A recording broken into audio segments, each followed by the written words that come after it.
الحمد لله وكفى وسلام على عباده الذين اصطفى أما بعد أعوذ بالله من الشيطان الرجيم بسم الله الرحمن الرحيم وأما من خاف مقام ربه ونهى النفس عن الهوى فإن الجنة هي المأوى وقال النبي صلى الله تعالى عليه وسلم المرء على دين خليله فلينظر أحدكم من يخالل أو كما قال عليه الصلاة والسلام۔ میرے پیارے بھائیوں، اپنے پیارے شیخ پیر و مرشد حضرت اقدس حضرت والا حضرت شاہ فیروز عبداللہ میمن صاحب دامت برکاتہ عالیہ کے حکم پر عارف باللہ موئی سنہ رومیہ ثانی تبریز دوران جنید وقت حضرت مولانا شاہ حکیم محمد اختر صاحب رحمۃ اللہ علیہ کی کتاب الہامات ربانیہ جو بالترتیب پڑھ کر سنایا جاتا ہے، اس میں سے فرمایا کہ اللہ تعالیٰ نے تقوی کو فرض کیا ہے۔ اس کا مطلب کیا ہے؟ جو اللہ تعالیٰ کو ناراض نہیں کرتا، تقوی سے رہتا ہے، تو کعبے سے دور ہو کر بھی کعبے والا دل میں رکھتا ہے۔ اس لیے تقوی حاصل کرنا فرض ہے، کیونکہ اللہ تعالیٰ کو ناراض کرنا حرام ہے۔ کہیے صاحب کیسی دلیل ہے؟ تقوی حاصل کرنا اس لیے فرض ہے کہ اللہ تعالیٰ کو ناراض کرنا حرام ہے، اور اللہ ناراض ہوتا ہے گناہ سے۔ سمجھ گئے؟ اللہ کو خوش رکھنا فرض کیوں ہے؟ کیونکہ ان کو ناراض کرنا حرام ہے۔ فرمایا کہ یہ وَنَهَى النَّفْسَ عَنِ الْهَوَى، قرآن پاک کی جو آیت میں نے آپ کے سامنے پڑھی، وَأَمَّا مَنْ خَافَ مَقَامَ رَبِّهِ وَنَهَى النَّفْسَ عَنِ الْهَوَى، جو اپنے رب کے سامنے کھڑے ہونے سے ڈرا کہ میں اپنے رب کو کیا منہ دکھاؤں گا، اور وَنَهَى النَّفْسَ عَنِ الْهَوَى، اپنے دل کے اندر جو گناہ کا خیال آیا، جو گناہ کا تقاضا ہوا، اس کو اس نے روک دیا، اس پر عمل نہیں کیا۔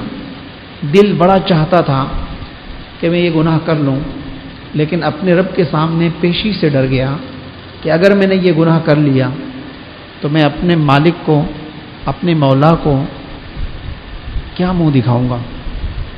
بس رک گیا، نہیں کیا اس نے وہ گناہ۔ تو اللہ تعالیٰ فرماتے ہیں ایسے شخص کے لیے فَإِنَّ الْجَنَّةَ هِيَ الْمَأْوَى، سن لے یہ وہ بندہ، جنت اس کا ٹھکانہ ہے۔ ایک مرتبہ ایک بادشاہ اپنی بیوی کے ساتھ بیٹھا ہوا تھا، ایسی دل لگی کر رہا تھا، تو باتوں باتوں میں کچھ تیزی ہو گئی، تو بیوی نے بادشاہ کو کہہ دیا جا جہنمی۔ اس کو بڑا غصہ آیا، تو نے مجھے جہنمی بول دیا، اگر میں جہنمی ہوں تو تجھے 3 طلاق۔ ایسے اچھے ماحول کے اندر ایک دم تبدیلی آ گئی۔ بعد میں اس نے سوچا کہ یہ کیا ہو گیا، ایک عالم سے پوچھا، مفتی سے پوچھا، اس نے کہا طلاق ہو گئی۔ دوسرے سے پوچھا، کہا ہو گئی۔ بہت سارے علماء سے پوچھا، سب نے کہا ہو گئی۔ امام شافعی رحمۃ اللہ علیہ فرمانے لگے کہ اگر یہ بادشاہ مجھے تھوڑا سا وقت دے دیں تو میں اس سے چند باتیں پوچھ لوں تو شاید کوئی صورت نکل آئے۔ تو بادشاہ بڑا خوش ہوا، اس نے کہا چلو آ جائیں۔ انہوں نے تخلیہ میں جا کر چند باتیں پوچھی۔ ان تمام باتوں کے پوچھنے کے بعد انہوں نے کہا کہ طلاق نہیں ہوئی۔ بڑا بادشاہ خوش ہو گیا، لو جی یہ تو بہت اچھا ہو گیا۔ انہوں نے کیا بات پوچھی؟ انہوں نے یہ بات پوچھی کہ آپ یہ بتائیں کہ زندگی میں آپ کو کبھی ایسا موقع ملا کہ آپ گناہ کر سکتے تھے، کوئی رکاوٹ نہیں تھی، اور تم صرف اللہ تعالیٰ کے خوف سے گناہ سے بچ گئے؟ سوچنے لگا، سوچ اس نے کہا ہاں، ایک موقع ایسا آیا تھا کہ میں نے مکمل گناہ پر مجھے قدرت حاصل ہو گئی تھی، میں کرنے لگا تو سامنے والے نے جو خاتون تھی اس نے مجھے کہا کہ خدا سے ڈر، ایسا نہ کر. کہا کہ بس اس کا یہ لفظ کہ خدا سے ڈر، ایسا نہ کر. میں ہٹ گیا، میں کہا میں نہیں کرتا ہوں. تو انہوں نے فتویٰ دیا کہ آپ کی طلاق نہیں ہوئی.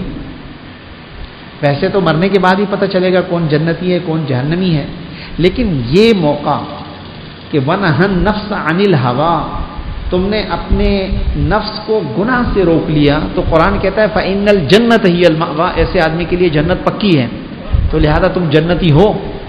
طلاق نہیں ہوئی. اس آیت کی روح سے استدلال کو میں نے کیا ہے، تو بڑا خوش ہو گیا.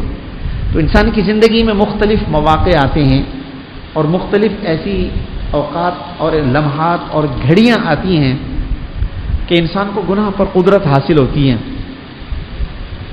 اس وقت وہ اللہ سے ڈر جائے اور گناہ سے رک جائے، گناہ نہ کرے، تو اس کے لیے بشارت ہے. وہ ایک واقعہ اور بھی موجود ہے تو بتا دوں گا. فرمایا ہوا کے معنی ہیں گناہ کے تقاضے. یہاں جو لکھا وَنَهَا النَّفْسَ عَنِ الْهَوَىٰ، ہوا کا کیا معنی ہے؟ فرمایا ہوا کا معنی ہے گناہ کے تقاضے. گناہ کو اللہ تعالیٰ نے ہوا فرمایا. ہوا کسے کہتے ہیں؟ علامہ علوسی رحمۃ اللہ علیہ فرماتے ہیں ہوا یہوی سے ہے، یعنی گر جانا. جو نفس کی اتباع کرتا ہے وہ نفس کے غار میں گر جاتا ہے، لیکن جو شخص اپنی خواہشات کو روک لیتا ہے، دل پر اس کا غم اٹھاتا ہے، تو نفس کو ناجائز خواہشات سے روک لینے کا نام تقویٰ ہے. اللہ تعالیٰ فرماتے ہیں وَأَمَّا مَنْ خَافَ مَقَامَ رَبِّهِ، جو لوگ اپنے رب کے سامنے کھڑے ہونے سے ڈرتے ہیں، اور ڈرنے کی علامت کیا ہے؟ وَنَهَا النَّفْسَ عَنِ الْهَوَىٰ، اپنے نفس کو ناجائز خواہشات سے روک لیتے ہیں. تو نفس کو ناجائز خواہشات سے روک لینے کا نام ہی تقویٰ ہے، کیونکہ تقویٰ کی تعریف بھی یہی ہے کف النفس عن الهویٰ، یعنی بری خواہشات کو روکنا، ان پر عمل نہ کرنا. اللہ تعالیٰ کے پیارے اور مقبول بندے نفس کی بری خواہشات سے نفس کو روکتے ہیں. جیسے گھوڑے کی لگام کھینچ لی جائے، آگے گڑھا آ رہا ہے، گڑھے میں ہری ہری گھاس ہے، تو گھوڑا اپنی گھاس کے لیے دوڑ رہا، خطرہ ہے کہ 50 فٹ کے گڑھے میں گرے گا، تو گھوڑا بھی مرے گا، سوار بھی. تب سوار پر فرض ہے کہ نہ گھوڑے کو مرنے دے، نہ خود مرے، نہ اپنے نفس کو جہنم میں جانے دے، نہ اپنی روح کو جہنم میں جانے دے. عقل کا تقاضا یہ ہے کہ لگام کس کے کھینچیں. اگر گھوڑا کہے کہ تمہارے کس کے لگام کھینچنے سے میرا گال پھٹے جا رہا، تو آپ گھوڑے کے کان میں کہہ دو کہ میرے لگام کو سخت کھینچنے سے تیرے گال تو پھٹ رہے، لیکن اس کا علاج ہسپتال میں کرا دوں گا، فرسٹ ایڈ دلوا دوں گا، مگر ایڈ سے بچا لوں گا، کیونکہ میں خانقاہ سے تقویٰ کا گریڈ لایا ہوں. نہ تجھ کو ضائع ہونے دوں گا، نہ خود مروں گا. جب تو مرے گا تو میں بھی مروں گا. جب گناہ گار کو جوتے پڑتے ہیں تو نفس کے ساتھ ساتھ اس نفس والے کی کھوپڑی پر بھی جوتے پڑتے ہیں. یا نفس کوئی کہہ دیتا ہے کہ جاؤ تم جوتے کھاؤ، ہم نہیں کھاتے. جب انسان کوئی غلط کاری کرتا ہے تو پھر یہ نہیں ہوتا کہ جی نفس کے کہا جائے کہ تم جاؤ پٹو اور ہم تو آرام سے بیٹھے ہوئے ہیں. پھر جب جوتے پڑتے ہیں تو جسم کو بھی پڑتے ہیں. تکلیف جو ہے وہ جسم کو بھی ہوتی ہے اور روح کو بھی ہوتی ہے. تو چونکہ انسان کا جسم روح اور جسم سے مل کر مرکب ہوا ہے، دونوں کا نام ہے. اگر جسم سے روح نکل جائے تو کوئی اس کو انسان نہیں کہتا ہے میتیں، لاشیں. اور جس کے اندر ذرا بھی جان چل رہی ہے، بستر پہ پڑا ہوا ہے، تو اس کو لاش کوئی نہیں کہتا، کہتے ہیں یہ زندہ انسان ہے. تو جب تک روح ہے تو انسان کی زندگی ہے، روح نکل گئی تو ختم. ایسے ہی میرے بھائیوں ایک جسمانی زندگی ہے، ایک روحانی زندگی ہے. جسمانی زندگی جسم سے تعلق رکھتی ہے، اس کے امراض بھی لگتے ہیں.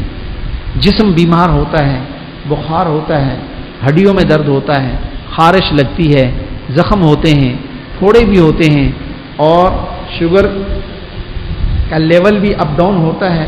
گردے پھیپھڑے سارے معاملات ہوتے رہتے ہیں، جسم ہے. ایسے ہی روح جو ہے وہ بھی ایک خفیہ طاقت ہے. وہ روح ہی انسان کے جسم کو چلاتی ہے.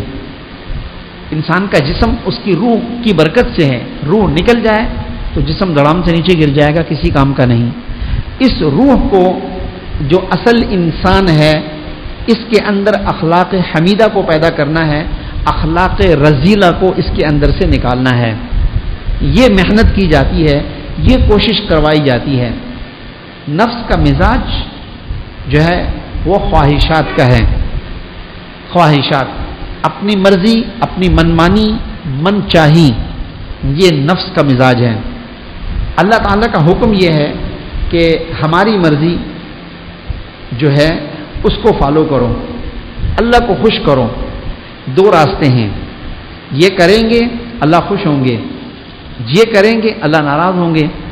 دل چاہتا ہے، نفس کہتا ہے گناہوں میں بڑا مزہ ہے، فلمیں دیکھنے میں بڑا مزہ آتا ہے، گندی فلمیں دیکھنے میں بڑا مزہ آتا ہے، بھنگ پینے میں بڑا مزہ آتا ہے، چرس پینے میں بڑا مزہ آتا ہے، رشوت میں پیسے بہت ملتے ہیں، دھوکہ دے کے فراڈ کر کے دوسرے کے پیسے ظلمن لوٹنا بڑا مزہ ہے، اس میں بہت پیسے ہیں، گاڑی آ جائے گی، بنگلہ بن جائے گا، یہ ہو جائے گا، وہ ہو جائے گا. یہ سب خواہشات ہیں، یہ سب خواہشات ہیں. اور یہ وہ چیزیں ہیں جن سے اللہ پاک ناراض ہوتے ہیں. اللہ ان چیزوں سے خوش نہیں ہوتے. اللہ حکم دیتے ہیں کہ یہ تمام چیزیں ترک کر دی جائیں. غصہ، شہوت، اعتدال پہ لانی ہے. جڑ سے ختم کرنا مقصد نہیں ہے. غصہ تو رہے گا، شہوت بھی رہے گی، لیکن اس کو اعتدال پہ لانا ہے. ہر انسان کے اندر شوگر موجود ہے، ایک لیول پہ ہے، نارمل ہے. شوگر ہائی ہو جائے تو کہتے ہیں شوگر پیشنٹ ہے، لیول اس کا ڈاؤن ہو جائے تو پھر بھی مریض، پھر بھی مرض ہے، پھر بھی بیماری ہے اس کی. تو ایسے ہی روح کا میرا بھائیو معاملہ ہے. غصہ اس کا ایک لیول ہے، وہ بڑھ جائے گا غصے کا مریض تو وہ حد سے تجاوز کرنے والا ہوگا. بالکل لو نیچے چلا گیا تو دیوس بن جائے گا، تو دیوس بھی نہیں بنانا. غیرت اور حمیت اندر رہے، مسلمان کے اندر یہ مادہ رہے، غیرت رہے اور حمیت بھی رہے. یعنی اتنا بھی لو نہیں کرنا کہ غیرت اور حمیت بھی ختم ہو جائے، جبکہ غیرت اور حمیت بے شرمی سے، بے حیائی سے ختم ہوتی ہے. جتنا ایمان مضبوط ہوتا چلا جاتا ہے غیرت اور حمیت میں طاقت بڑھتی چلی جاتی ہے. تو یہ چیزیں ہیں کہ ان کو اعتدال پہ رکھنا ہے. اپنی مرضی، اپنی خواہش تو یہ ہے کہ انسان سانڈ کی طرح جدھر منہ آئے ادھر منہ مارتا رہے. لیکن مالک جانتا ہے کہ اگر اس نے فلاں آدمی کے کھیت میں منہ مارا تو میرا جانور گرفتار ہو جائے گا، تو اس کو روک کے رکھتا ہے. تو ایسے ہی ہمارا مزاج تاکنے کا ہے، جھانکنے کا ہے، ادھر ادھر دیکھنے کا ہے. اللہ تعالیٰ نے منع کر دیا کہ ادھر ادھر مت دیکھیں. قل للمؤمنین یغضوا من ابصارہم، اے محمد صلی اللہ تعالی علیہ وسلم آپ کہہ دیجئے ایمان والوں سے کہ اپنی باز نظروں کو نیچے کرو اور اپنی شرمگاہوں کی حفاظت کرو. یہ قرآن پاک کی آیت ہے. پھر عورتوں کے لیے الگ خطاب، وَقُلْ لِلْمُؤْمِنَاتِ يَغْضُضْنَ مِنْ أَبْصَارِهِنَّ وَيَحْفَظْنَ فُرُوجَهُنَّ وَلَا يُبْدِينَ زِينَتَهُنَّ. عورتوں سے کہہ دیجئے کہ وہ بھی اپنی نظریں نیچی کر لیں، اپنے زیب و زینت کی چیزوں کو ظاہر نہ کریں. ہاں اپنے شوہر کے سامنے تو زیب و زینت کو ظاہر کریں، لیکن غیر محرم مردوں کے سامنے زیب و زینت کو ظاہر نہ کریں، منع کر دیا. اور دوسری جگہ وَقَرْنَ فِي بُيُوتِكُنَّ وَلَا تَبَرَّجْنَ تَبَرُّجَ الْجَاهِلِيَّةِ الْأُولَىٰ. اپنے گھروں میں قرار پکڑو، ٹھہری رہو، زمانہ جاہلیت کی طرح بے پردہ ہو کر باہر نہ نکلو. اگر نکلنا بھی ہو یدنین علیہن من جلابیبہن، اپنے سروں پر چادر ڈال دو، اپنے چہروں کو چھپا دو. آج ہماری ماں، بہن، بہو، بیٹیاں برقعے تو پہنتی ہیں، لیکن وہ برقعے بھی اتنے بھڑکیلے، وہ برقعے بھی اتنے ڈیزائن والے، وہ برقعوں پر بھی اتنے پھول بنے ہوئے ہیں کہ لوگ خود بخود متوجہ ہوتے ہیں برقع دیکھنے کے چکر میں. تو یہ عورتیں گنہگار ہیں، یہ خواتین مجرم ہیں. ایسے برقعے پہن کر کہ جو اتنے چست اور اتنے باریک ہوں کہ جس سے انسانی اعضاء کی ساخت نظر آئے یا جسم ڈھلکتا ہو چھلکتا ہو تو گناہ ہے. اتنا ڈھیلا ڈھالا برقع ہو تو محسوس نہ ہو اور بالکل سادہ سمپل سا برقع ہو. یہ حکم ہے باقاعدہ. تو آج تو اس کے اندر بھی فیشن چل پڑے، یعنی یہ بھی ایک فیشن ہی بن گیا. پردہ مقصود نہیں، مقصود اپنا فیشن ظاہر کرنا ہے. ایسی بیویاں ہماری مائیں بہو بیٹیاں غور کریں کہ ہم اللہ کو ناراض کر رہی ہیں، اپنی خواہش کو پورا کر رہی ہیں. حکم ربی کیا ہے، اللہ کا حکم کیا ہے، اور ہم کیا کر رہے ہیں. اللہ نے شرعی پردے کو فرض کیا ہے. شرعی پردہ فرض کا مطلب کیا ہے؟ اپنے قریبی رشتہ داروں میں چچا زاد بھائی، خالہ زاد بھائی، ماموں زاد بھائی، شوہر کے تمام رشتہ دار، خالو پھوپھا بہنوئی، ان سب سے پردہ فرض ہے. ان کو دیکھنا، ان سے بات کرنا، ان سے ہاتھ ملانا حرام ہے. اسی طرح مردوں کا اپنی خالہ زاد بہن، پھپھی زاد بہن، چچا زاد بہن، چچی، سالی، بھابھی، مومانی، ان سے شرعی پردہ فرض ہے. جس طرح نماز فرض ہے اسی طریقے سے یہ شرعی پردہ بھی فرض ہے میرے بھائیوں. اس میں سستی اور کاہلی بہت سی جگہوں میں سالی سے احتیاط نہیں کرتے. سالی آدھی گھر والی یہ کہہ کر مستیاں کرتے رہتے ہیں. سالی سے بھی احتیاط ہیں جناب، نہیں تو انسان کی داڑھی اور ٹوپی تک ہی رہ جاتا ہے دین. بس ایسی ایسی حرکتیں سامنے آتی ہیں کہ مت پوچھیے. مفتی رشید احمد صاحب رحمۃ اللہ علیہ بہت بڑے اللہ والے گزرے، فقیہ العصر، بڑے محدث، حدیث بیان کی انہوں نے، حدیث پڑھائی بھی دارالعلوم کراچی کے اندر. مفتی تقی عثمانی صاحب دامت برکات عالیہ نے ان سے حدیث پڑھی. ان کے مریدین تعلق رکھتے تھے حضرت سے. حضرت نے فرمایا کہ مجھے اگر اس خاندان کی بے عزتی کا ڈر نہ ہوتا تو میں اس کا نام لے کر تم لوگوں کو بتاتا. کہ میری محفل میں آتا تھا، مجلس میں آتا تھا، باشرہ سنت کے مطابق اس کی داڑھی مکمل ایک مٹھی داڑھی رکھنا تینوں طرف سے، سامنے سے، دائیں سے، بائیں سے، واجب ہے، سنت نہیں ہے. داڑھی کا حکم واجب کا ہے، سنت کا نہیں ہے. ایک مٹھی داڑھی، چاول برابر کم کرنا حرام ہے. چاروں ائمہ کے نزدیک کسی کا کوئی اختلاف نہیں ہے. مونچھوں کا حکم یہ ہے کہ بالکل صاف. حدیث پاک میں آتا ہے من طول شاربہ لم ینل شفاعتی، جس نے لمبی مونچھ رکھی اللہ کے نبی فرماتے میں شفاعت نہیں کروں گا. لوگ کہتے ہیں مچھ نہیں تو کچھ نہیں. ارے سنت نہیں تو کچھ نہیں. ساری عزت اللہ نے سنتوں میں رکھی ہے. نبی کے طریقوں میں اللہ نے سنتوں میں عزت رکھی ہے. نبی کی ایک ایک سنت، اللہ اکبر، بندہ جان دے دے تو بھی حق ادا نہیں ہوگا. ہم سنتوں کو سمجھتے کیا ہیں؟ آج سائنسی دور ہے، میڈیکل کا دور ہے، ایٹم کا دور ہے. دنیا بہت ترقی کر گئی ہے، آگے تک پہنچ گئے ہیں. ایٹم کو تقسیم کر رہے ہیں، سب کچھ کر رہے ہیں، ہر چیز کی ریسرچ ہو رہی ہے. آج سائنس، چائنا والے، جرمن، جاپان والے اپنا سر پکڑ کے روتے ہیں کہ یہ جو مسلمانوں کے نبی کے طریقے ہیں، ان کے جن کو یہ لوگ سنتیں کہتے ہیں، ہم حیران ہیں کہ وہ کس دماغ کے آدمی تھے، کس لیول کے آدمی تھے. حالانکہ آج کا دور سائنسی دور ہے. اس وقت تو خوردبینیں، دوربینیں، ریسرچ، یہ ٹیکنالوجی تو کچھ بھی نہیں تھی. مسلمانوں کے نبی نے اس وقت جو ہدایات دی ہیں وہ بالکل سچ ہے. مکھی کے بارے میں اللہ کے نبی نے فرمایا کہ تمہاری چائے میں پانی میں گر جائے تو اس کو مزید 2-3 ڈبکیاں دے کے باہر پھینک دو، چائے پی لو، کھانا کھا لو، کیونکہ اس کے ایک پر کے اندر شفا ہے، دوسرے پر میں بیماری ہے، جس کو سائنس کہتی ہے وائرس، اینٹی وائرس. انہوں نے جب اس چیز کو دیکھا تو وہ حیران رہ گئے کہ اللہ اکبر، یہ مسلمانوں کا نبی کتنا بڑا سائنسدان تھا. اس دور میں یہ آج ریسرچ ہوئی ہے کہ مکھی کے ایک پر میں وائرس ہے اور دوسرے پر میں اینٹی وائرس ہے، اور حکم دے دیا کہ جب بھی وہ گرتی ہے تو گندے پر کو، بیماری والے پر کو ڈال دیتی ہے، اور شفا والا پر جو ہے وہ اوپر اٹھا کے رکھتی ہے. کہ اس کو بھی اندر ڈال دو تاکہ بیلنس برابر ہو جائے، چائے پی لو، کھانا کھا لو. حیران ہے، پریشان ہیں. ایک ایک, یہ تو میں نے آپ کو ایک چیز مثال بتائی. اس داڑھی کے مسئلے کو لے لیجئے, اس کے کتنے فائدے ہیں.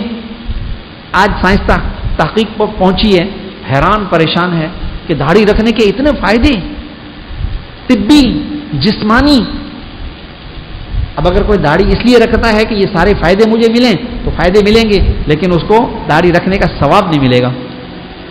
روزہ رکھنے کے کتنے انسان کے جسمانی فائدے ہیں, سائنس نے ثابت کیا, ٹھپا لگایا, ٹھپا, کہ سال میں کچھ دن کے لیے مسلمانوں کو صبح سے شام تک, مسلمانوں کو نہیں, عام انسانوں کو بھوکا رہنا چاہیے, اس سے صحت بڑی اچھی رہتی ہے. پتہ نہیں کتنے 20 نکات انہوں نے لکھے روزے کے فائدے کے بارے میں. اب اگر کوئی کافر صبح سے لے کے شام تک جی میں بھوکا رہوں گا, تو وہ بھوکا ہی رہے گا.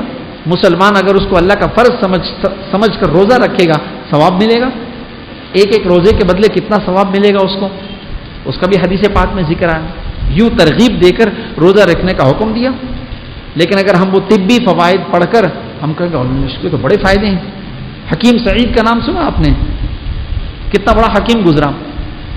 وہ سال کے اندر 365 دنوں میں صرف 5 دن روزے نہیں رکھتا تھا, باقی 360 دن روزے رکھتا تھا. وہ 5 دن روزے رکھنا جائز نہیں ہے, باقی اس کے تقریباً روزے ہوتے تھے. کتنی اس کی عمر تھی, لیکن صحت مند کیسا تھا, بھاگتا دوڑتا تھا. دادا نانا پتہ نہیں کہاں تک پہنچا ہوا تھا. کوئی دیکھ کے بتا نہیں سکتا تھا کہ اس کی عمر اتنی ہوگی. کیوں؟ اس لیے کہ اس نے پڑھ رکھا, سب دیکھ لیا اس نے کہ اس کے کتنے فائدے ہیں, وہ خود اس پہ عمل کرنے لگا. تو ہم فائدہ سمجھ کے عمل نہ کریں, ہم تو سنت سمجھ کے, فرض سمجھ کے, حکم سمجھ کے عمل کریں گے تو فائدہ ہوگا. یہ ایک سجدہ جو ہم سے نہیں ہوتا, اس کے کتنے فائدے ہیں. اگر ان چیزوں کو ہم لے کر بیٹھ جائیں تو کوئی بے نمازی نہیں رہے گا. یقین جانیے, یہ جو ہمارا سر زمین پہ لگتا ہے, اس سے ہمیں جو ارتھ ملتا ہے, ہمارے دماغ کو جو کرنٹ ملتا ہے, اس کے کتنے فائدے ہیں اہل سائنس سے پوچھ لیجئے. یہ جو ہم وضو کرتے ہیں, وضو میں ہم سر کا مسح کرتے ہیں, آزاد ہوتے ہیں, اس کے کتنے فائدے ہیں. ایک جماعت, تبلیغی جماعت کہیں باہر ملک گئی, وہاں تو مسجدیں کم ہوتی ہیں, تو یہ بیچارے کہیں فٹ پاتھ پہ بیٹھ کے تعلیم کرا رہے تھے.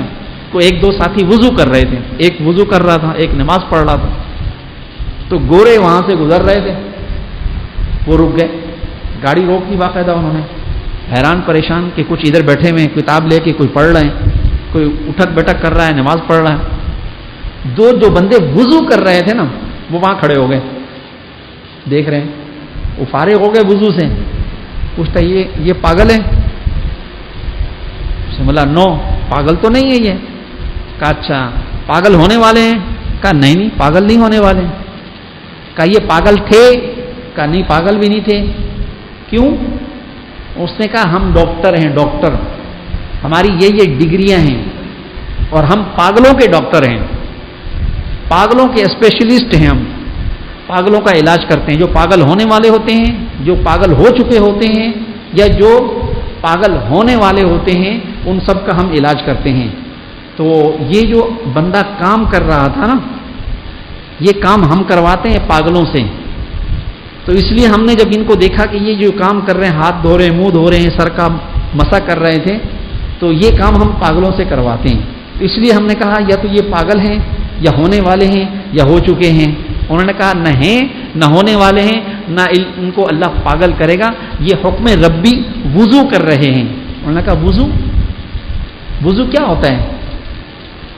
وضو کیا ہوتا ہے؟ انہوں نے کہا یہ اللہ تعالیٰ کا حکم ہے, یہ آزاد ہو کے پھر ہم نماز پڑھتے ہیں, اور دن میں 5 مرتبہ وضو ہم کرتے ہیں اگر ٹوٹ جائے تو کہا نارمل ہے. کہا نارمل ہے. وہ ایک دوسرے کو دیکھنے لگے. کہا کون ہو تم لوگ؟ کہا ہم مسلمان ہیں. کہا اچھا مسلمان, ٹھیک ہے. انہوں نے کہا جب تک یہ تم لوگ مسح کرتے ہو نا گردن کا اور سر کا, یہ جب تک انسان کرتا رہتا ہے کبھی پاگل نہیں ہوتا, کبھی پاگل نہیں ہوگا. ہماری ریسرچ ہے, سرٹیفکیٹ لے لو ہم سے, کبھی پاگل نہیں ہوں گے یہ. تو ہمارے پاس جو مریض آتے ہیں جو پاگل ہونے والے ہوتے ہیں, ہم ان کو کہتے ہیں دن میں 5 مرتبہ اپنا ہاتھ گیلا کر کے سر پہ پھیرا کرو, اپنی گردن پہ پھیرا کرو. ہم ان کو یہ عمل بتاتے ہیں. اور تو ہم تو یہی سمجھے تھے کہ یہ لوگ ہیں. اب دیکھو اللہ تعالیٰ کی طرف سے حکم ہے وَامْسَحُوا بِرُؤُوسِكُمْ، اپنے سروں کا مسح کرو، حکم ہے، قرآن پاک کی آیت ہے. وضو کرتے وقت کیا کیا اعمال کرنے، اس میں باقاعدہ حکم ہے کہ سر کا مسح کرو. اب سر کے مسح کے کتنے فائدے مل رہے ہیں اب مجھے بتاؤ. اسی طریقے سے ایک ایک چیز میرے بھائیوں، یہ صبح اٹھنا، اللہ اکبر، صبح کی ہوا لاکھ کی دوا. یہ صبح اٹھنے کی عادت ہو جائے ہماری، تہجد پڑھنے کی، تہجد کے وقت اٹھنے کی عادت ہو جائے تو اکثر بیماریاں تو ویسے ختم ہو جاتی ہیں، اور زیادہ تر بیماریاں چپٹتی ہی، لگتی ہی اس نحوست کی وجہ سے ہیں کہ ہم سوتے رہتے ہیں، اٹھتے نہیں ہیں. دیر سے اٹھیں گے، اپنی مرضی سے اٹھیں گے. ڈیوٹی ٹائم کے لیے تو ہم فوراً بھاگیں گے کہ 8 بجے پہنچنا ہے، 9 بجے پہنچنا ہے، جلدی جلدی. بعض لوگ تو غسل بھی نہیں کرتے، ناپاک اٹھ کے بھاگ جاتے ہیں، دیر ہو رہی ہے، گیٹ بند ہو جائے گا. پاکی بھی حاصل نہیں کرتے، اتنی جلدی ان کو لگی ہوتی ہے. اللہ کے گھر میں نماز کے لیے آنکھ کھل جائے گی پھر بھی نہیں. اللہ کی ناراضگی ہے، اللہ ناراض ہے، اللہ اپنے گھر نہیں آنے دیتا. جی، اللہ جس سے خوش ہوتے ہیں اللہ اسی کو اپنے گھر میں بلاتے ہیں. آپ کہہ سکتے ہیں، میں کہہ سکتا ہوں، ہم آئے نہیں لائے گئے ہیں. ہم آئے نہیں لائے گئے ہیں، محبت دے کے تڑپائے گئے ہیں. سمجھتے خاک اسرار محبت، نہیں سمجھے سمجھائے گئے ہیں. اللہ جس کو چاہتے ہیں میرے بھائیوں، وہی اللہ کا نام لیتا ہے، وہی اللہ میاں کے گھر میں بیٹھتا ہے. ایک آدمی ہے جس کو آپ پسند نہیں کرتے، ملنا پسند نہیں کرتے، وہ اتفاق سے آپ کے دروازے پہ آ گیا، ٹھک ٹھک ٹھک، آپ نے چھوٹے سوراخ سے دیکھا، ابے بچے کو بھیج دیا، بولو ابا نہیں ہے گھر پہ. کیوں دروازہ کیوں نہیں کھولا آپ نے؟ اس لیے کہ اس کا آنا آپ کو اچھا نہیں لگا، آپ اس سے ملنا نہیں چاہتے، تو آپ نے اپنے گھر کا دروازہ ہی نہیں کھولا اس کے لیے. اللہ جس سے ملنا نہیں چاہتے ہیں، اللہ اپنے گھر میں آنے بھی نہیں دیتے، اس کو تالا نہیں لگاتے، دروازہ کھلا ہوا ہے، باہر بیٹھا ہوگا فٹ باتھ کے اوپر، نہیں آئے گا نماز کے لیے. یہ اللہ کی بہت بڑی ناراضگی ہے. نماز نہ پڑھنے والا یقین جانیے اتنا خطرناک ہے، اتنا خطرناک ہے اپنے گھر کے لیے، اپنی سوسائٹی کے لیے، اپنے تمام لوگوں کے لیے. دنیا کا ایٹم بم امریکہ نے ڈالا تھا، پھینکا تھا ہیروشیما ناگاساکی جاپان کے اوپر، آج تک اس کے برے اثرات اس زمین پر ہے کہ اس زمین میں گھاس نہیں اگتی، ہریالی نہیں ہوتی، اور وہاں جو بچے پیدا ہوتے ہیں آج بھی معذور بچے پیدا ہوتے ہیں. تو یہ بے نمازی ہے جو نماز نہیں پڑھتا، یہ اتنا خطرناک ہے کہ اس سے زیادہ نقصان ہوتا ہے. جی، ہم کیا سمجھتے ہیں اس کو؟ ایک آدمی، اس کا ایک غلام تھا، اس کا نام تھا سنگر. نمازی آدمی تھا غریب بیچارہ، مزدوری کرتا تھا، مارکیٹ میں کھڑا، بازار میں کھڑا. ایک آدمی نے سامان خریدا، اس سے پوچھا بھائی یہ گھر لے جانا ہے، مزدوری کرو گی؟ کہا ہاں کروں گا. کہا ایک شرط ہے. کہا کیا؟ کہا نماز کا ٹائم ہو جائے گا میں کام چھوڑ دوں گا. اس نے کہا کوئی بات نہیں. اب وہ عصر کے ٹائم بہت سارا سامان خریدا، چل پڑے. عصر کے بعد راستے میں مغرب کی اذان ہوئی. اس نے کہا اپنے آقا سے، اذان ہو رہی ہے، میرا ایک اور آقا بھی ہے، وہ بلا رہا ہے. کہا ٹھیک ہے جاؤ، میں سامان کی حفاظت کروں گا. وہ بیٹھ گیا سامان کی حفاظت کرنے کے لیے مسجد سے باہر. یہ اندر آیا، اس نے نماز پڑھنا شروع کر دی. مغرب کی نماز پڑھ لی، لوگ نکل گئے. ٹھیک، یہ نفلیں پڑھ رہا ہے. بہت دیر ہو گئی تو وہ مالک بڑا پریشان ہوا کہ سب لوگ تو نکل گئے، میرا غلام کدھر چلا گیا؟ کھڑکی پر سے آ کر دیکھا اس نے وہ نماز پڑھ رہا ہے، نماز پڑھ رہا ہے. واپس چلا گیا، اندازہ کر لیا کہ ہو گئی ہوگی نماز. پھر آیا دیکھا تو پھر وہ نماز پڑھ رہا ہے. پھر باقاعدہ کھڑا ہو گیا. جیسے اس نے سلام پھیرا تو اس نے اپنی شکل دکھا دی، اس نے پھر نفل شروع کر دیے، پھر نفل شروع کر دیے. ایسا کرنا نہیں چاہیے. جب آدمی کسی کا ملازم ہو تو وہ جب اپنا وقت بیچتا ہے تو اس میں صرف اس کو فرض، واجب، سنت مؤکدہ پڑھنے کا حکم ہے، دیگر نفل نہیں پڑھ سکتا وہ، کیونکہ ہم نے اپنا ٹائم بیچ دیا ہے. لیکن یہاں آقا اور غلام کی بات ہو رہی ہے، وہ تو 24 گھنٹے کا غلام ہوتا ہے. تو آخر میں بہت تنگ ہوا، کھڑا ہو گیا کھڑکی پہ. جیسے اس نے سلام پھیرا تو اس نے کہا او شنکر آتا کیوں نہیں ہے؟ کہا نہیں آنے دیتا. وہ بڑا حیران ہوا، کون نہیں آنے دیتا؟ کہا نہیں آنے دیتا. کہا کون؟ کس نے تمہیں روک رکھا ہے؟ کہا جس نے تمہیں اندر آنے سے روک رکھا ہے وہ مجھے باہر نہیں آنے دیتا ہوں. چوٹ لگ گئی. چوٹ بات تو بڑی اس نے پتے کی کہ واقعتاً کوئی طاقت ہے جس نے مجھے روک رکھا ہے, میں مسجد کے اندر نہیں جا پا رہا, باہر بیٹھا ہوا ہوں, چل رہا ہوں پھر رہا ہوں لیکن اندر نہیں جا پا رہا. کوئی طاقت ہے جس کی وجہ سے میں رک گیا ہوں, اندر نہیں جا پا رہا. تو میرے پیارے بھائیوں, اللہ خوش ہوتے ہیں تو اللہ بلا لیتے ہیں. جی ایسے ہی بزرگوں کا تجربہ ہے کہ تہجد کی توفیق اللہ ان لوگوں کو دیتے ہیں جو اللہ کو پیارے ہوتے ہیں. باقاعدہ اللہ ان کو اٹھوا دیتا ہے فرشتوں کے ذریعے. فرشتے آ کے پیر مار دیتے ہیں, فرشتے آ کے اٹھا دیتے ہیں کہ اٹھ کھڑا ہو. باقاعدہ اللہ میاں اٹھواتے ہیں.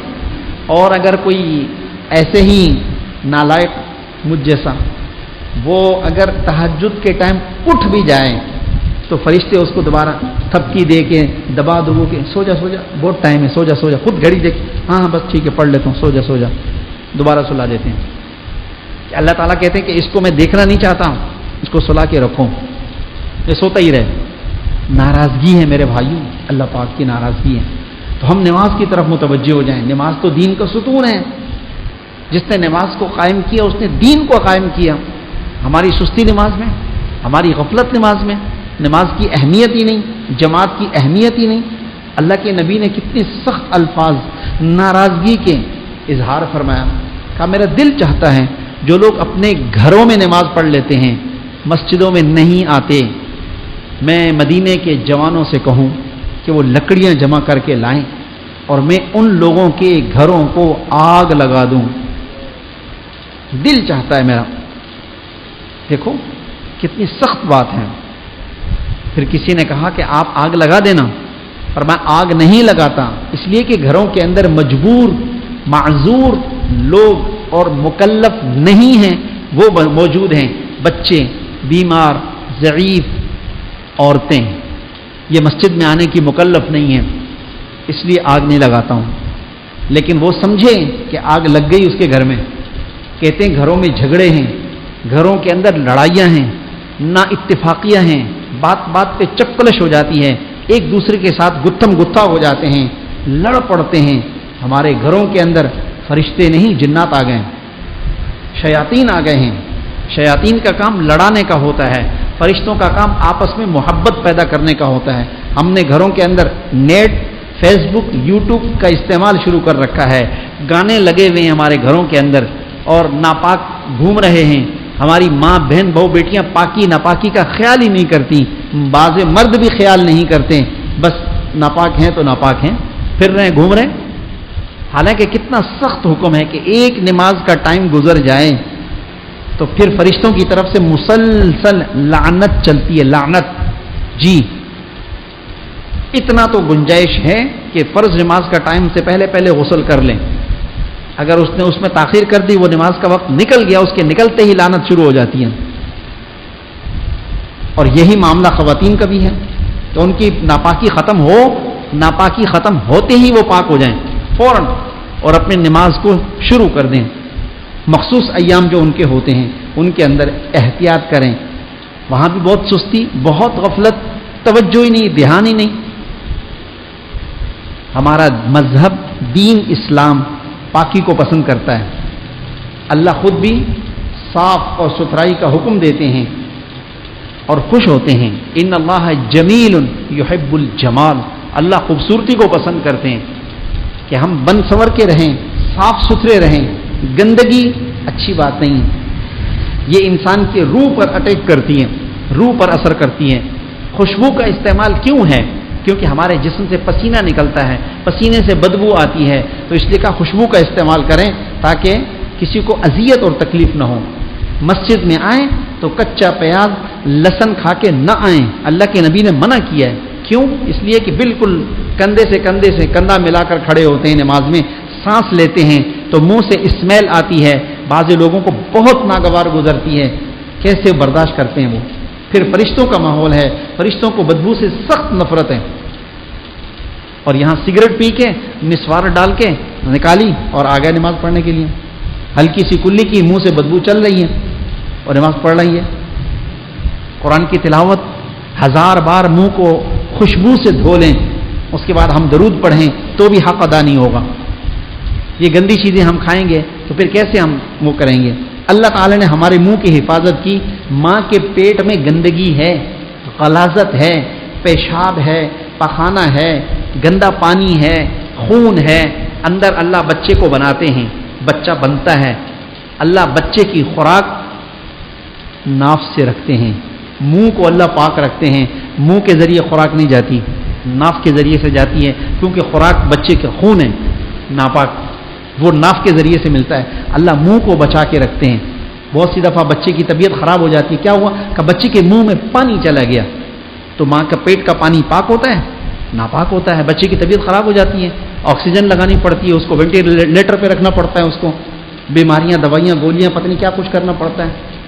اللہ کی قدرت، اللہ نے ہمارے منہ کو، زبان کو ماں کے گندگی تھی، چاروں طرف گندگی، غلاظت ہے، وہاں اللہ نے بچے کی زبان کو، منہ کو گندگی سے پاک رکھا.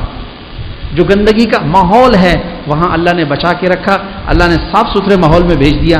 تو اب کوئی چرس پی رہا ہے، کوئی ہیروئن پی رہا ہے، کوئی پاؤڈر پی رہا ہے، کوئی شراب گدے کا پیشاب پی رہا ہے، کوئی پان گٹکا نسوار اور سگریٹ یہ چیزیں پی رہا ہے. گندی چیزیں ہیں، لوگوں کی بنائی ہوئی ہیں. کوئی بھی بچہ، کوئی بھی بڑا ایک دم سے گندی چیزیں کھانے پینے کا عادی نہیں ہوتا.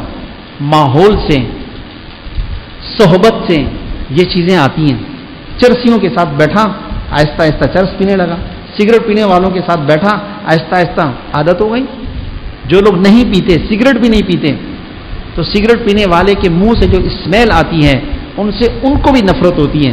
سگریٹ کی دھوئیں سے بھی ان کو نفرت ہوتی ہے، اور پینے والے کو احساس ہی نہیں ہے.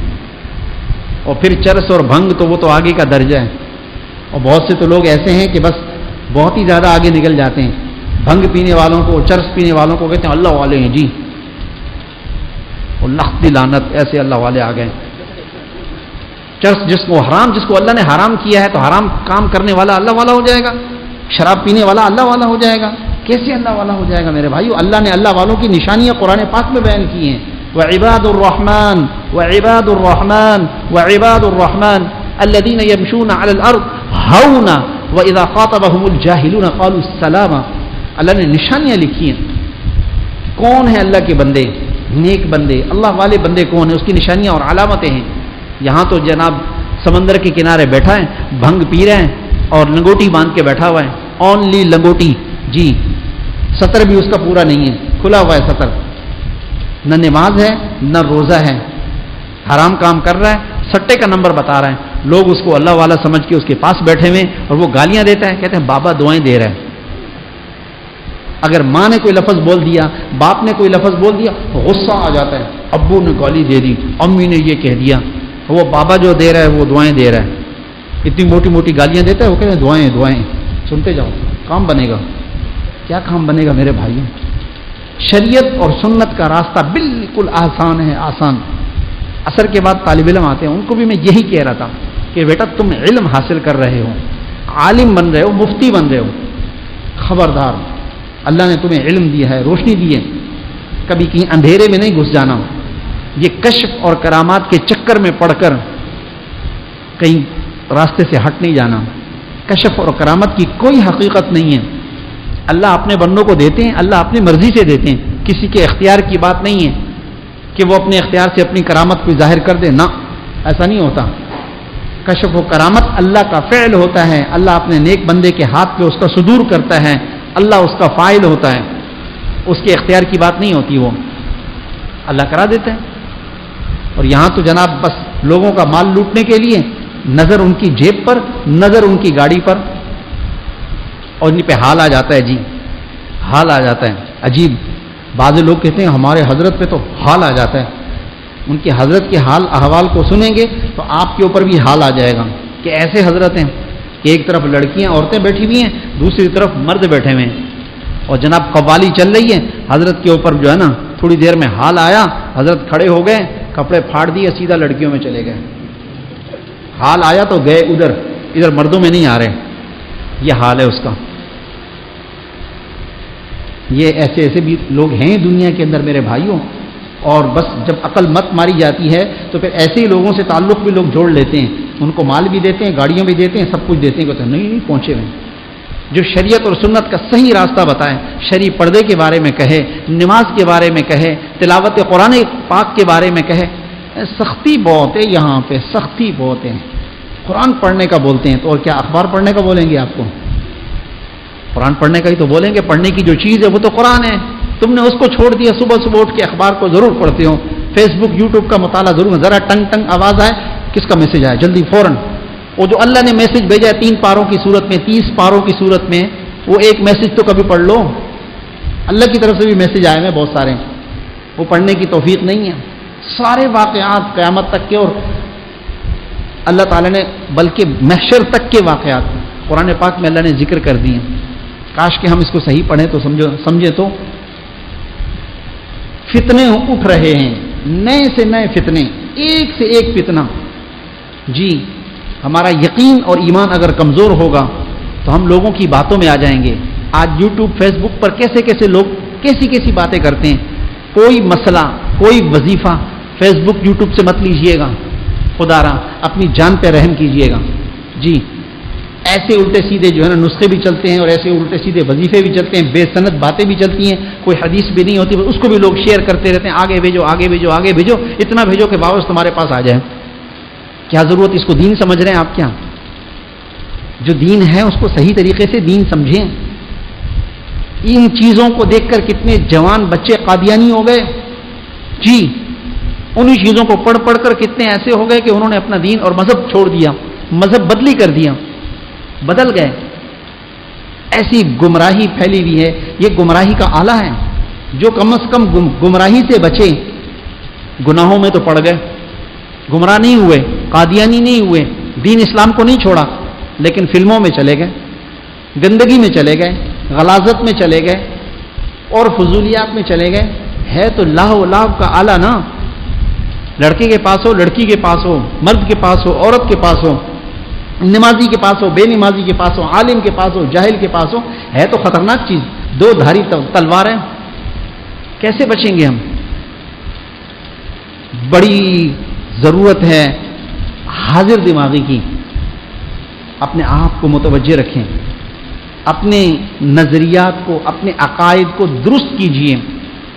کہیں دوسرا آدمی تھوڑا سا چکر دے کے آپ کو گمراہ نہ کر دیں. ابھی حال ہی میں جو فتنہ, ایک تو بہت پرانا فتنہ چلا ہوا ہے, بہت پرانا فتنہ, مرزا غلام احمد قادیانی کا. اس کو بھی ذرا آپ سمجھیں. ختم نبوت کا عقیدہ یہ بھی میرا آپ کا فرض ہے, اس کے بغیر ہمارا ایمان قبول نہیں. عقیدہ ختم نبوت کیا ہے؟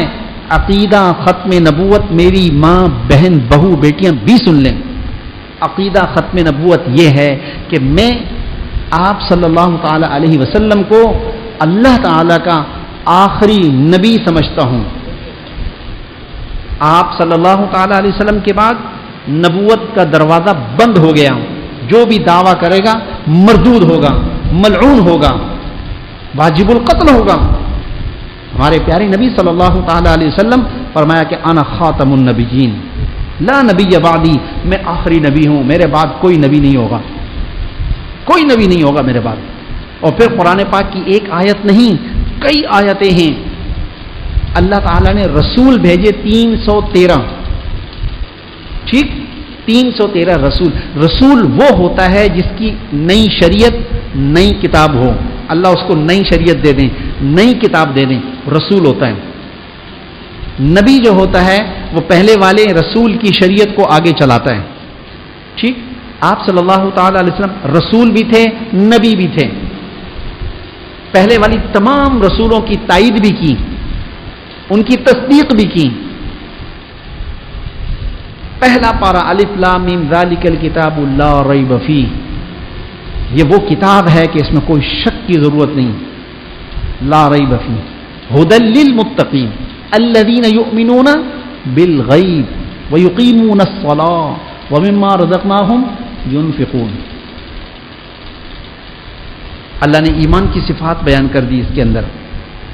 تو عقیدہ ختم نبوت کہ میں آپ صلی اللہ تعالی علیہ وسلم کو آخری نبی سمجھتا ہوں, قیامت تک کے لیے نبی سمجھتا ہوں, آپ کے بعد کوئی نبی نہیں آئے گا. یہ عقیدہ رکھنا مرد عورت مسلمان کے لیے فرض ہے، ضروری ہے، اور اس کے لیے محنت کرنا یہ بھی ضروری ہے۔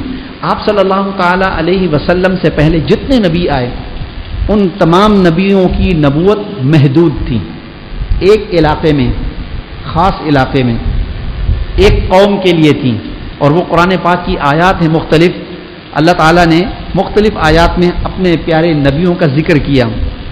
سب سے پہلے حضرت نوح علیہ السلام کے لیے اللہ تعالیٰ نے ارشاد فرمایا وَلَقَدْ أَرْسَلْنَا نُوحًا إِلَىٰ قَوْمِهِ، ہم نے نوح علیہ السلام کو بھیجا اس کی قوم کی طرف۔ نوح علیہ السلام کی نبوت ان کی قوم کے لیے تھی، بس آگے نہیں تھی۔ ان کے بعد حضرت ہود علیہ السلام، اس کے بارے میں اللہ نے کہا وَإِلَىٰ عَادٍ أَخَاهُمْ هُودًا، ہم نے قوم عاد کی طرف ہود کو بھیجا۔ قوم عاد بڑی مضبوط اور بڑی تکڑی قوم گزری، بہت طاقتور قوم گزری۔ پھر اس کے بعد صالح علیہ السلام کا ذکر کرتے ہوئے وَإِلَىٰ ثَمُودَ أَخَاهُمْ صَالِحًا، ہم نے قوم ثمود کی طرف حضرت صالح علیہ السلام کو بھیجا، یعنی صالح علیہ السلام کی نبوت قوم ثمود کے لیے، ہود علیہ السلام کی نبوت قوم عاد کے لیے، شعیب علیہ السلام کی نبوت وَإِلَىٰ مَدْيَنَ أَخَاهُمْ شُعَيْبًا، شعیب علیہ السلام کی نبوت مدین کی طرف، صرف مدین کے علاقے تک محدود تھی ان کی نبوت۔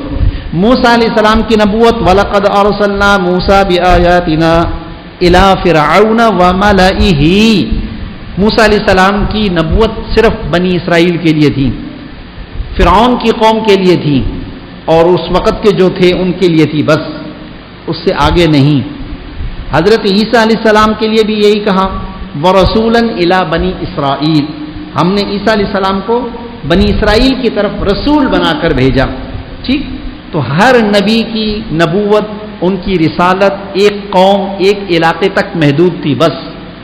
اب آگے آئیے، اب باری آئی آپ صلی اللہ تعالی علیہ وسلم کی، تو سورہ احزاب کے اندر اعلان ہوا ما کان محمد ابا احد من رجالکم ولکن رسول اللہ وخاتم النبیین، آپ صلی اللہ تعالی علیہ وسلم تم میں سے کسی آدمی کے ابا نہیں ہیں، بلکہ اللہ کے رسول اور آخری نبی ہیں، خاتم النبیین، بس نبوت کا دروازہ بند۔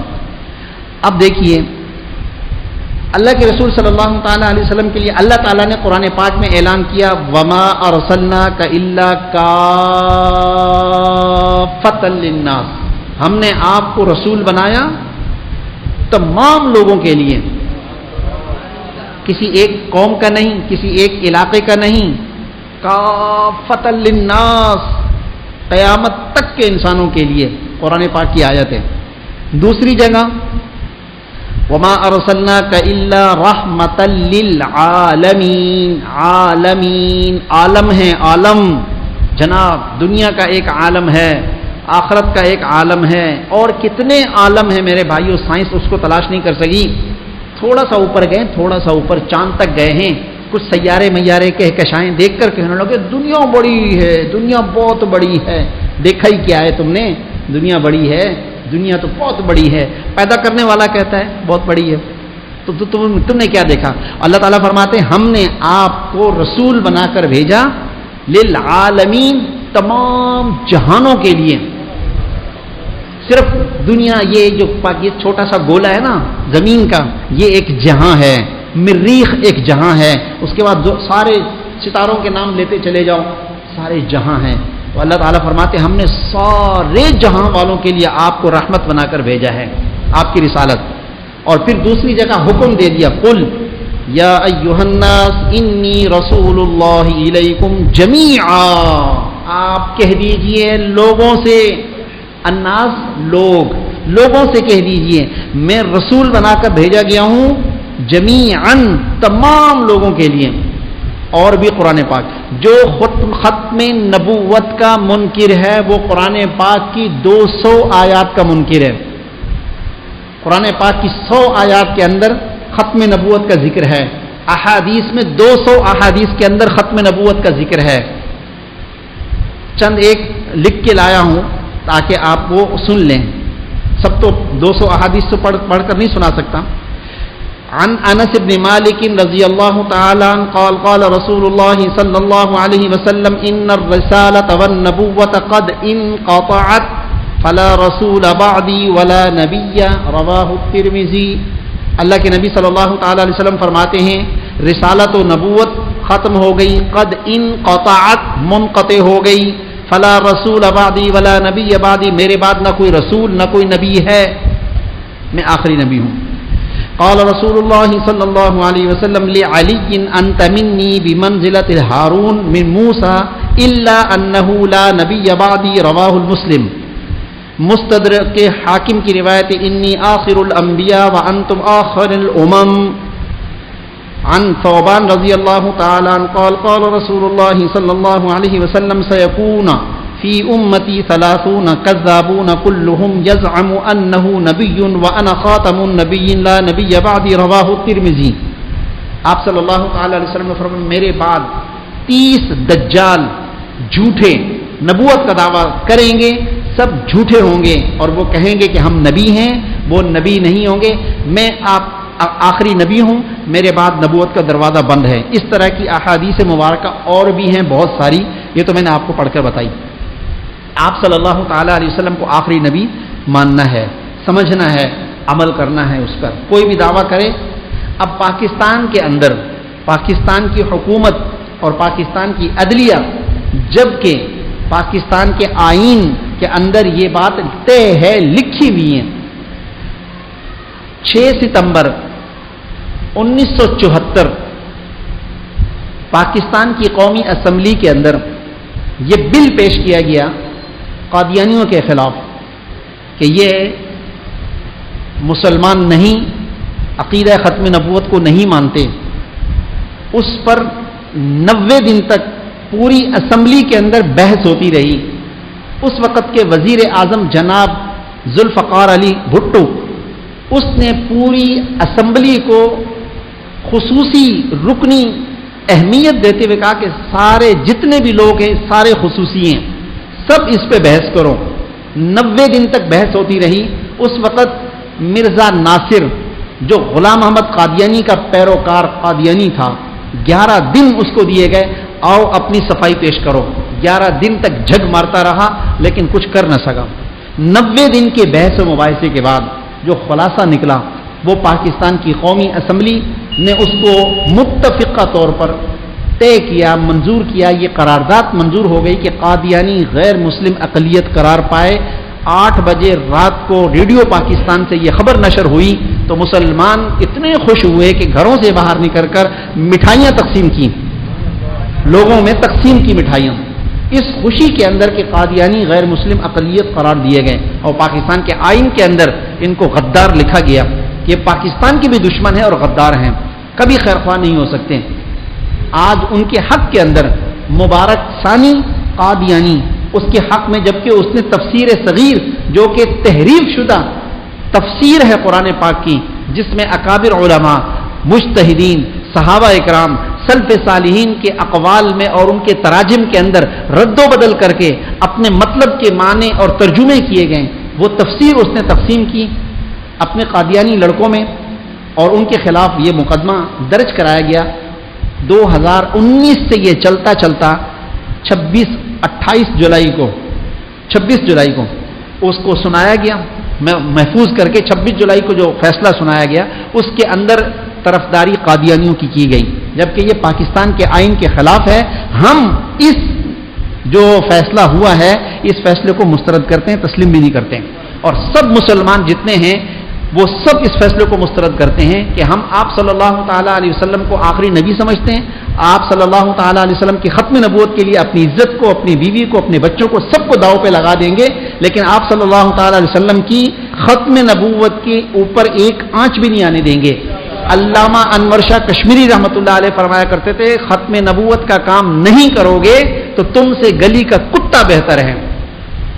ختم نبوت کا کام اتنا ضروری ہے اور اتنا اہم ہے، وہ اس کو معمولی نہیں سمجھنا چاہیے کہ جی بس ٹھیک ہے. اس کے اندر تو کوئی فرقہ سب متفق ہیں، قادیانی کے علاوہ جتنے ہیں، بریلوی ہوں، سلفی ہوں، حنبلی ہوں، کوئی بھی مسلک کا ہو، کسی بھی کا ہو، عقیدہ ختم نبوت تو سب کا مشترکہ ہے. حتیٰ کہ شیعہ بھی اس میں متفق ہیں. عقیدہ ختم نبوت کے لیے. لیکن بعض مسلمانوں کو یہ بات سمجھ میں نہیں آتی، غیروں کے اشاروں پر مختلف فیصلے کر دیتے ہیں اور اس سے مسلمانوں کے دل مجروح ہوتے ہیں، اور پتہ نہیں کس کس مراحل سے گزر کر کہاں سے کس طرح ہم چل رہے ہیں. لیکن یہ اس طرح کی سازشیں خفیہ طور پر کی جا رہی ہیں، اور ان سازشوں کی وجہ سے بہت سے کم تعلیم یافتہ، کم پڑھے لکھے چکر میں آ جاتے ہیں، ان کی باتوں میں آ جاتے ہیں. وہ اپنے آپ کو مسلمان کہہ کر اور دینی وہ کہہ کر اپنے کو دوسروں کے سامنے پیش کرتے ہیں. اس طریقے سے دوسروں کے عقیدوں پر وہ جو ہے ضرب لگاتے ہیں. مسئلہ یہ نہیں ہے، یہودی بھی تو کافر ہے، یہودی اپنے آپ کو یہودی کہتا ہے، ہندو اپنے آپ کو ہندو کہتا ہے، سکھ اپنے آپ کو سکھ کہتا ہے. مصیبت یہ ہے کہ یہ اپنے آپ کو مسلمان کہتے ہیں اور مسلمان نہیں ہے. مسجد زرار جو مسجد قباء کے مقابلے میں اور مسلمانوں کے خلاف خفیہ اڈا، سازشوں کا اڈا بنایا گیا تھا اور اس کو مسجد کا نام دیا گیا، اور وہاں پر بیٹھ کر دین کے خلاف، اسلام کے خلاف، مسلمانوں کے خلاف منافقین مشورے کرتے تھے، میٹنگیں کرتے تھے. اللہ کے نبی پر اللہ تعالیٰ کی طرف سے وحی آئی، مسجدن زرارا، یہ مسجد زرار ہے، اس کو آگ لگا دو. اللہ کے نبی نے مسجد نبوی کو مسجد نبوی کے بعد یہ مسجد زرار جو ان مسجد کا نام دیا ہوا تھا، انہوں نے مسجد بھی نہیں کہنا چاہیے، اس کو گروا دیا، ختم کروا دیا، اڑا دیا اس کو وہاں سے، کہ تم یہاں پر اپنے آپ کو مسلمان ظاہر کر کے مسلمانوں کے خلاف ان کی سازشیں کرتے ہو، دین اسلام کے خلاف سازشیں کرتے ہو. ان قادیانیوں کے اندر یہی مصیبت ہے کہ یہ اپنے آپ کو مسلمان شو کر کے اور مسلمانوں کے خلاف جو ہے وہ کام کرتے ہیں. یہی سب سے بڑا مسئلہ ہے. اور قادیانی کی مصنوعات کا بائیکاٹ کریں، قادیانیوں سے دور رہیں، ان کے ساتھ ملنا جلنا مت رکھیں. نبی کا دل دکھتا ہے روضہ پاک کے اندر، جو قادیانی سے تعلق رکھتا ہے اس سے مسافہ کرتا ہے، اس کی عزت کرتا ہے. کوئی رشتہ دار بھی ہے تو اس سے تعلق نہیں رکھنا چاہیے. قادیانی مصنوعات کا پتہ کر کے ان کی مصنوعات کو استعمال مت کریں. اسرائیلی مصنوعات کا بائیکاٹ کیا، کچھ تو بہتر ہوا پورے پاکستان کے اندر، لیکن وہ آج بھی ہمارے معصوم بچوں پر، عورتوں پر بمباری کر رہا ہے. وہ مسلمان تو بے غیرت ہے، اس کے اندر حمیت نام کی کوئی چیز نہیں، جسے معلوم ہے کہ ان کی مصنوعات خریدنے سے چند ٹکے میرے ان مسلمانوں کے خلاف استعمال ہوں گے، وہ بمباری کے اندر میں بھی شریک ہو جاؤں گا. دعا نہیں کر سکتے، جا نہیں سکتے تو پیسے تو مت دو.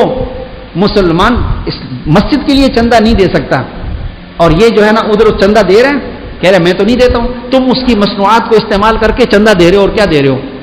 پوچھو ذرا ان پیپسی والوں سے، کوکو کولا والوں سے، کتنا وہاں بھیجتے ہیں، یہ آپ کو پتہ چل جائے گا. اور سارا کا سارا مسلمانوں کے خلاف استعمال ہوتا ہے. کتنے بم مارے، کتنے بارود پھینکے افغانستان کے اندر، کتنے مسلمان شہید ہوئے، کتنے جو ہے نا بیوہ ہوئی خواتین. مسلمان کو چاہیے کہ اپنے اندر غیرت اور حمیت پیدا کرے. حجاج ابن یوسف ظالم تھا مسلمان تھا، غیرتی حمیت والا تھا. جب ہندوستان کے کسی راجا نے ایک مسلمان عورت کو اغوا کیا تو اس مسلمان عورت نے کہا واہ حجاج، واہ یوسفا. کس نے اس کی یہ بات حجاج کو جا کے بتا دی کہ ایک مسلمان عورت ہندو راجے کی قید میں ہے اور وہ تجھے پکار رہی ہے. حجاج رات کو اٹھ کے بیٹھ گیا، بہتاب ہو گیا کہ یہ صبح کب ہوگی. رات کو اس نے ایک لشکر تیار کیا اور اس جو نقشہ تھا اس کے اندر وہ جگہ تلاش کرتا رہا، سندھ. جب اس کو مل گئی، اس نے اپنا نیزہ گاڑ کر کہا کہ یہ سندھ ہے، صبح اس پہ حملہ میں کروں گا. اور چند جوان مسلمان تیار کر کے محمد بن قاسم کی جو ہے نا نگرانی میں اور ان کی زیر صدارت بھیج دیا. اس نے جا کر اس راجے کو قتل کیا اور اس مسلمان عورت کو آزاد کروایا. اس سے تھا ظالم، صحابہ کو بھی شہید کروایا. لیکن اس نے کہا کہ ایک مسلمان عورت مجھے فریاد کرے اور وہ کافر کی قید میں ہو اور میں یہاں بیٹھا رہوں، مجھ سے نہیں ہو سکتا. تو آج ہمارے حکمرانوں کے دلوں کے اندر سے غیرت اور حمیت کا جنازہ نکل گیا ہے، اور یہ حرام خوریاں کر کر کے غیرت اور حمیت رہتی نہیں ہے. حرام خور کبھی بھی غیرت مند نہیں ہوگا. رشوت کھانے والا، حرام کھانے والا، شراب پینے والا بے شرم بے حیا ہوگا. کبھی اس میں حیا نہیں ہوگی، شرم نہیں ہوگی، غیرت نہیں ہوگی، حمیت نہیں ہوگی. میرے بھائیوں، کیوں گدھے کا پیشاب پی کر کہاں سے حمیت آئے گی، کہاں سے غیرت آئے گی؟ سور کا گوشت کھا کر کہاں سے غیرت اور حمیت آئے گی؟ ختم ہو جائے گی غیرت اور حمیت، کہ اس کے اندر یہ درد ہو، یہ احساس ہو کہ وہ بھی ہمارے بچے ہیں۔ آج ان کے بچوں کو کوئی بخار آ جائے آرام سے بیٹھے رہیں گے، کوئی گولی لگ جائے پھر آرام سے بیٹھے رہیں گے۔ کیوں قانون ایسا نہیں بناتے کہ شادی بیاہ کے اندر فائرنگ منع ہے؟ نہیں ہوگی۔ یہ شادی بیاہ کے اندر فائرنگ کرنے والے، خوشیاں منانے والے، دوسرے کے بچوں کو زخمی کرنے والے اور دوسروں کے بچوں کو اذیت دینے والے، گولیاں، ٹھنڈی گولیاں لگتی ہیں بچوں کو، بڑوں کو میں جانتا ہوں جن کو لگی ہیں، یہ خوشی میں ہوائی فائر ٹھک ٹھک ٹھک ٹھک کر رہے ہیں، وہ ٹھنڈی گولی کسی کے بچے کو لگ گئی، کسی کے دماغ پہ لگ گئی، وہ مر گیا، اس کی موت واقع ہو گئی، اس کو خوشی چڑھی ہوئی ہے۔ اللہ پوچھے گا قیامت کے دن، اس گولی کے جو تم نے ہوائی فائرنگ کی ہے، ضائع کیا پیسے کو، تو نے یہ پیسہ تو نے مسجد میں کیوں نہیں دیا؟ اس گولی کے ذریعے سے ایک معصوم جان چلی گئی، اس کا حساب کتاب دینا پڑے گا۔ اس لیے ہم اپنی خوشیوں کو بھی ذرا ایک دائرے میں رکھیں۔ خوشی کا بھی ایک طریقہ ہوتا ہے، اس طریقے کے اندر رہ کر خوشی کریں۔ یہ کیا خوشی ہے کہ تم خوشی مناؤ، دوسرا غم میں بیٹھا ہوا ہے؟ تمہارے یہاں خوشی ہو رہی ہے اور عین خوشی میں اگر خدا نہ خواستہ دلہے کو کچھ ہو جائے تو ایک فائرنگ پھر کرو گے؟ کوئی کر سکتا ہے فائرنگ؟ دلہے کو کچھ ہو گیا تو سارے دلہے کے لیے تو سب کچھ ہو رہا ہے، اسی کو کچھ ہو گیا تو بس سب ماتم، صف ماتم بچ جائے گی۔ وہ جو دوسرے کے گھر میں ہو رہا ہے وہ، تو میرے بھائیوں اعتدال رکھنا ہے، اعتدال رکھنا ہے، ہر چیز کے اندر اعتدال ضروری ہے۔ یہ نہیں ہے کہ مجھے خوشی چڑھی ہوئی ہے تو بس میں جو مرضی ہے کرتا رہوں، میرے آگے کوئی روک نہیں ہے، کوئی بند نہیں ہے، بس میں جو مرضی ہے کرتا رہوں۔ ہمارا دین، ہمارا اسلام اعتدال کا حکم دیتا ہے، اعتدال۔ آج کل یہ سارے مسائل جو پیدا ہوتے ہیں کیوں ہوتے ہیں؟ ان کے اندر وجوہات کیا ہیں؟ ہماری کمیاں ہوتی ہیں، ہم مجرم ہوتے ہیں، ہم قصوروار ہوتے ہیں۔ شادی ہو رہی ہے ایک گھر کے اندر، 3 گلیوں کے اندر اس کے گانے بازی کی آواز جا رہی ہے، وہاں کے بزرگ، بیمار، ضعیف، گولیاں کھا کر سونے والے اٹھ کے بیٹھ گئے، نیند ہی نہیں آ رہی، اتنا زور سے ڈیگ بجا رہے، گانوں کی آواز۔ نبی نے فرمایا صوتان ملعونان فی الدنیا والآخرہ، 2 آوازیں اللہ کو ملعون ہیں، ایک گانے کی آواز، گانے کی آواز جی ملعون ہے۔ جس گھر کے اندر گانا چلے گا اس گھر میں خدا کی لعنت پڑے گی، رحمت کہاں سے آئے گی، کہاں سے خوشی ملے گی؟ یہ شادی کہاں سے آگے تک چلے گی؟ چند دن کے بعد تو طلاق تک نوبت کیوں آتی ہے؟ گھر اجڑتے کیوں ہیں؟ بنیاد تو ہم دیکھتے نہیں کہ ہم نے کیا ڈالا، خدا کی لعنت کو ڈالا گھر کے اندر، اور ہم امید رکھتے ہیں کہ رحمت ہوگی۔ کہاں سے ہوگی رحمت؟ فرمایا کہ گانے کی آواز لعنتی ہے، ملعون آواز جس گھر میں چلے، پھر رحمت کی ہم وہاں سے امید رکھیں؟ کیسے ممکن ہے میرے بھائیوں؟ بس اللہ تعالیٰ مجھے آپ کو، ہم سب کو عقل سلیم، فہم سلیم اور قلب سلیم عطا فرمائے۔ دین سے تعلق رکھیں، دینداروں سے تعلق رکھیں، مسائل پوچھیں۔ اگرچہ معاشرہ چلنے نہیں دیتا، بہت سے لوگ کہتے ہیں کہ جی بس ٹھیک ہے نماز روزے کرتے ہیں، بس ٹھیک ہے یہاں تو بیٹھو نا برادری میں، لا یجوز الحضور عند مجلس فیہ المحظور، ایسی مجلس میں جانا جائز نہیں جہاں ڈھول باجا، گانا، یہ محفل ہو، وہاں جانا جائز نہیں۔ آج گویہ کسی گلی میں آ کر بیٹھ جائے اور وہ گائے، سارے جوان وہاں موجود ہوتے ہیں، بعض دفعہ بوڑھے بھی بیٹھے ہوتے ہیں، نمازی، نماز پڑھنے والے بھی نظر آتے ہیں، کیا کہیں، کدھر جائیں؟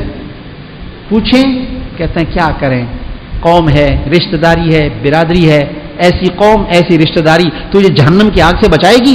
نبی کی ناراضگی سے بچائے گی؟ اللہ کی ناراضگی سے بچائے گی؟ نہیں۔ ہم قوم کو خوش کرنے کے لیے، برادری کو خوش کرنے کے لیے بیٹھ جاتے ہیں، اللہ کو خوش کرنے کے لیے کوئی اپنے گھر میں نہیں بیٹھ سکتا۔ اللہ کے نبی کو خوش کرنے کے لیے جی میں نہیں آتا ہوں، اس سے اللہ پاک ناراض ہوتے ہیں، اللہ کے نبی ناراض ہوتے ہیں۔ میں اللہ کو خوش کروں گا، اللہ کے نبی کو خوش کروں گا، تیری شادی بیاہ میں نہیں آتا ہوں، میں شرکت نہیں کر سکتا ایسی شادی بیاہ کے اندر جس میں یہ اللہ کی نافرمانی ہو رہی ہو، اور کھلم کھلا حدیث ہے، میں تو اس حدیث پہ عمل کر رہا ہوں، لیکن وہاں ہمارا ایمان کمزور پڑ جاتا ہے، اس لیے کہ بوٹیاں نظر آتی ہیں، بوٹیاں، بریانیاں نظر آتی ہیں، روٹیاں نظر آتی ہیں، تو اس لیے ہم پہنچ جاتے ہیں وہاں پہ۔ میرے بھائیوں تھوڑا اپنے پیٹ کے اوپر پتھر باندھ لیں، مشقت اٹھا لیں، اللہ کو راضی کرنے کے لیے، خوش کرنے کے لیے اس بریانی کو قربان کر دیں، پھر دیکھیں اللہ تعالیٰ کتنی مہربانیاں کرتے ہیں آپ پر۔ اللہ تعالیٰ مجھے، آپ کو، ہم سب کو سمجھنے کی، عمل کرنے کی توفیق عطا فرمائے۔ اللہ اکبر، لا الہ الا اللہ۔ ندیم کی والدہ کو شوگر اور بلڈ پریشر ہے، اللہ تعالیٰ خوب صحت عطا فرمائے۔ ندیم کی بہن کی آنکھوں کا موتیا ہے، اللہ تعالیٰ آپریشن ہے اللہ کامیاب فرمائے۔ عثمان غنی کے والدہ کا طبیعت خراب ہے، اللہ صحت عطا فرمائے۔ جواد کے والدین کو اللہ صحت عطا فرمائے۔ عماد بچہ بیمار ہے، اس کی بہن کو بھی اللہ صحت عطا فرمائے۔ سخی سرور کی اولاد نہیں، گردوں کا بھی مریض ہے، اللہ نیک صالح اولاد عطا فرمائے اور خوب صحت عطا فرمائے۔ نور محمد اسماعیل فضل مولا کے تمام گھر والوں کو صحت و عافیت عطا فرمائے۔ عثمان کے تمام گھر والوں کو اللہ صحت و عافیت عطا فرمائے۔ سمید اللہ کو اللہ تعالیٰ خوب صحت عطا فرمائے۔ تیمور کو اللہ صحت عطا فرمائے۔ رحیم خان کو روحانی جسمانی اللہ تعالیٰ صحت عطا فرمائے۔ سیکورٹی کمپنی کا 15 جولائی سے گھر پہ بٹھایا ہے، اللہ تعالیٰ اچھی جگہ حلال طیب روزگار عطا فرما دیں۔ اللہ پاک صحت و تندرستی عطا فرمائے، نیک صالح اولاد عطا فرمائے، اولاد نرینہ عطا فرمائے۔ افنان اور وحاد حفظ کر رہے ہیں، اللہ تعالیٰ ان کو جلدی حافظ بنا دے۔ والدہ کی کمر میں مہروں کا مسئلہ ہے، بہت تکلیف ہے، اللہ صحت عطا فرمائے۔ ادریس بچہ زیادہ روتا ہے، اللہ صحت عطا فرمائے۔ علی کے لیے دعا کریں، اللہ تعالیٰ اچھا کام عطا فرما دے۔ محمد ادریس کے امو ابو کو اللہ صحت عطا فرمائے، اللہ اچھی صحت عطا فرمائے۔ ان کے بیٹے کو 2 مہینے سے بخار ہے، اللہ صحت عطا فرمائے۔ فرمان علی اور حضرت علی بیماری پریشانی اللہ دور فرما دیں، اچھا کام اللہ تعالیٰ عطا فرما دیں۔ اب تک رینجر میں فائنل میڈیکل کا انتظار ہے، درخواست ہے، اللہ تعالیٰ کامیاب فرما دیں۔ محمد احمد امان محمد نہال یہ بچے حفظ کر رہے ہیں، اللہ تعالیٰ کامیاب فرمائے۔ قرضہ بہت زیادہ لیا ہے اور دینے کا ارادہ بھی ہے، اللہ تعالیٰ غیب سے اسباب پیدا فرما دیں۔ حبیب کی گھر والی کو اللہ صحت عطا فرمائیں، سیف اللہ کو روزگار عطا فرما دیں۔ نوید کے کاروبار شروع کے اللہ برکت عطا فرما دیں۔ بلال کے والد کے کمر میں تکلیف ہے، اللہ صحت عطا فرمائے۔ عمر زادہ خان بیمار ہے، اللہ صحت عطا فرما دیں۔ حسن نے گورنمنٹ کی نوکری کے لیے اپلائی کیا، اللہ کامیاب فرمائے۔ محمد اسحاق کو کچھ دنوں سے بیمار ہے، اللہ صحت عطا فرمائے۔ عبدالسلام کی طبیعت ناساز ہے، اللہ خیر و عافیت عطا فرمائے۔ حافظ اللہ بنا دے، اس کو امتحان میں اچھے نمبر آ جائیں اس کے۔ ندیم کو شوگر ہے اور بلڈ پریشر بھی، اللہ صحت عطا فرمائے۔ ندیم کی بہن کا آنکھوں کا موتیا ہے، تو ہو گئی نا دعا۔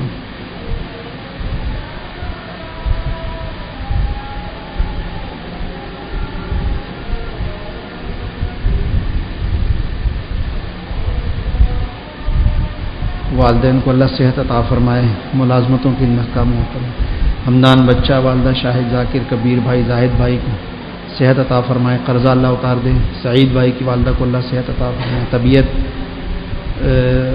بچہ 5 دن سے لاپتہ ہے، بچہ 5 دن سے لاپتہ ہے، اللہ تعالیٰ اس کو خیر عافیت سے گھر پہنچا دیں۔ ابو بکر حفظ کر رہا ہے، اللہ تعالیٰ اس کو کامیاب فرمائے۔ ابو بکر کی امی کو ابو کو اللہ صحت عطا فرمائے۔ محمد سراج کے لیے دعا کریں، اللہ تعالیٰ اس کو رہائی عطا فرما دیں۔ اپنا ذاتی کاروبار کا ارادہ ہے، اللہ کامیاب فرمائے۔ اللہم صلی علی سیدنا مولانا محمد وعلی آل سیدنا و مولانا محمد صلاة دائمة مقبولة تؤدي بها عنا حقه العظيم ربنا لا تزغ قلوبنا بعد إذ هديتنا وهب لنا من لدنك رحمة إنك أنت الوهاب يا الله يا رحمن يا رحيم يا حي يا قيوم یا ذا الجلال والاکرام یا حنان یا منان یا الہ العالمین یا ارحم الراحمین۔ یا اللہ ہم سب کو معاف فرما دیجیے، اپنا پیار قرب خاص عطا فرما۔ جن دوستوں نے دعاؤں کے لیے کہا یا کہنا چاہتے تھے یا امید وابستہ رکھتے ہیں، سب کے جملہ مقاصد حسنہ کو پورا فرما۔ سب بیماروں کو صحت کاملہ عاجلہ مستمر عطا فرما۔ وقت کا مانگنا نہیں آتا، بے مانگے سب کچھ عطا فرما دیجیے۔ ربنا تقبل منا انک انت السمیع العلیم وتب علینا انک انت التواب الرحیم۔ صلی اللہ تعالی علی خیر خلقہ محمد و آلہ وصحبہ۔